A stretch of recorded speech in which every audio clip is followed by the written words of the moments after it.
Every board was broken.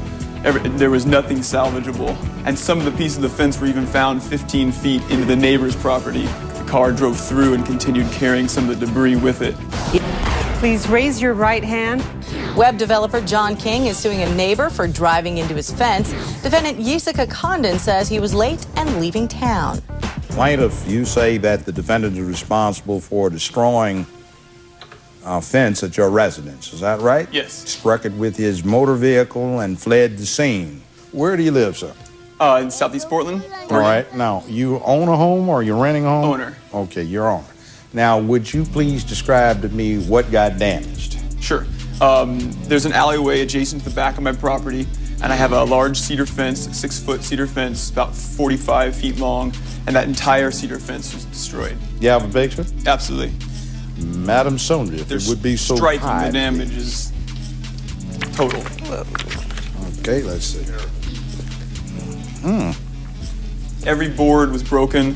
There was nothing salvageable. Damn. Even the shrubberies that grew beneath it were completely destroyed. That was where the fence was, right there. And some of the pieces of the fence were even found 15 feet into the neighbor's property. Like the car drove through and continued carrying some of the debris with it. Now, what is your estimate for repair of the fence? Or have you already effected the repairs? Or replacement? I have an itemized list of the estimate.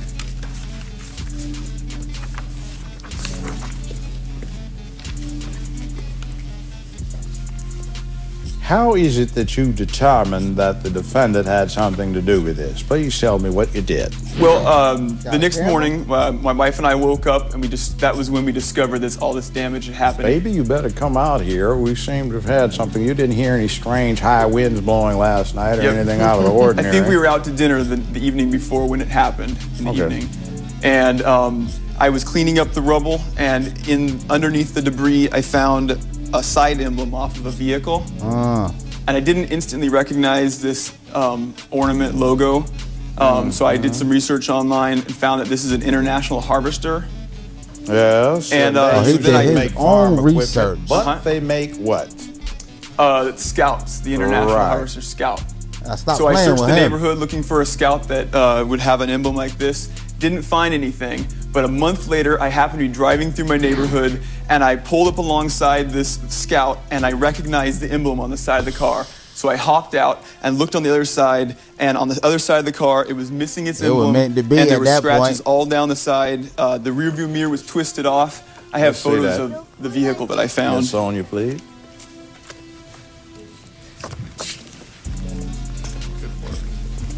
And I went home, got my digital camera, my brother, who was at my house, and we came back and took those photos. I say, Holmes, brilliant deduction, quite brilliant work there. We'll be back with more Judge Joe Brown in a moment. I searched all the popular websites at MySpace and Friendster and Craigslist. The most important thing I found was a photo on his MySpace account of him driving in the Scout. Closed captioning sponsored by... See, you thought you got off. Hell no. We're back with Judge Joe Brown. The plaintiff in this case says he quickly had to become a detective in order to figure out who mowed down his fence with a car. He says he found a vehicle emblem, researched it on the net, then drove the neighborhood to find a match on the defendant's vehicle.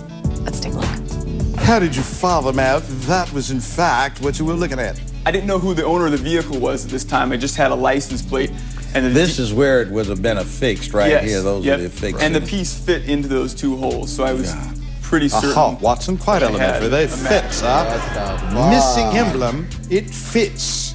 I talked to Sherlock a Holmes police detective and tried to get him to give me the name of the registered owner. And after calling him 3 or 4 times and pestering him enough, he finally broke down and gave me the name of the vehicle's owner. And once I had the name was fairly unusual, so I was able to look online and found a number of things about this person online. I searched all the popular websites like MySpace and Friendster and Craigslist and found information on all those. The most important thing I found was a photo on his MySpace account of him driving in the Scout. Let me see that.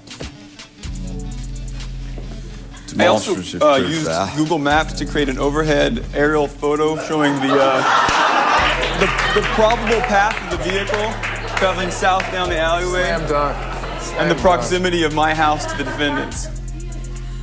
I say, Let's see, we have portion of fence that was destroyed right there. Direct path. About a block and a half away. The home of the defendant. He in the wrong goddamn occupation. No. Let's go to the defendant. You've made out a prima facie case. Apparently, you've admitted this, and you now explain yourself. There was a big bush on the left side, so I slipped my front tire, accidentally into the ditch. Into the ditch. Yeah. And into the fence. Well, but not yet. Oh, there was more. While trying to get out, I ended up moving, back and forth, and worked into the ditch a little. And at that point, I could have went and got my dad's truck and pulled it out, but I decided to try and pull forward and get out that way. So you ran over his fence to get out of the ditch. I was up against the fence trying to pull forward out. So you ran through the fence to get out of your He predicament. had to be intoxicated to do this much damage. I was going to He was say fried. there seems to be a degree of inebriation here. If he had knocked on my front door and come to me and said, "Look, I'm stuck on your fence," I would have volunteered to spend a Saturday afternoon and rebuild it and bury the hatchet. But he didn't. What had you been drinking? I hadn't been drinking. Why'd you leave the scene? I had a two-week job up in Washington. So why didn't you come back? The next morning. Why didn't you come back? I should have. Yeah, but you didn't. Come on up, I want to hear from you. What do you got to say? Yes, sir. Basically, the only thing I'd like to add to my brother's testimony, Judge, is two things. One, I'd just like to assert that I think my brother was conservative in the estimated damages in terms of labor. I think he gave a really fair price for the cost of the fence, as I've done a lot of carpentry work and helped him rebuild it. You've given me a materials estimate. Which You was have dumping fee, Not the debris cost of removal. labor. You have fence post, hardware, nails, screws, 2x4 boards, cedar fence boards, etc. And that last concrete item- premix, replacing destroyed shrubbery or roses, etc.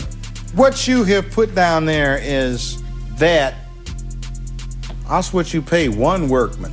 Did you put down here, let's see, a cost for waterproofing the boards, sealing them, painting them? Oh, good point. I think your estimate for fence posts, hardware, nails, and screws is extremely conservative.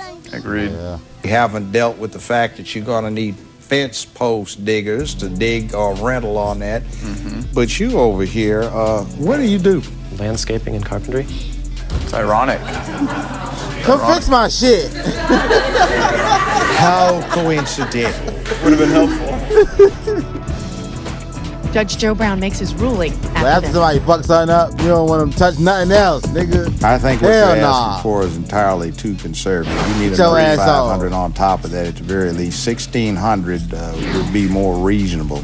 Now, you win your case, so anybody think the manly thing to have done would have been to have stopped? After all, he and his neighbor just live on one street over from each other. Yes, if you do, no, if you don't.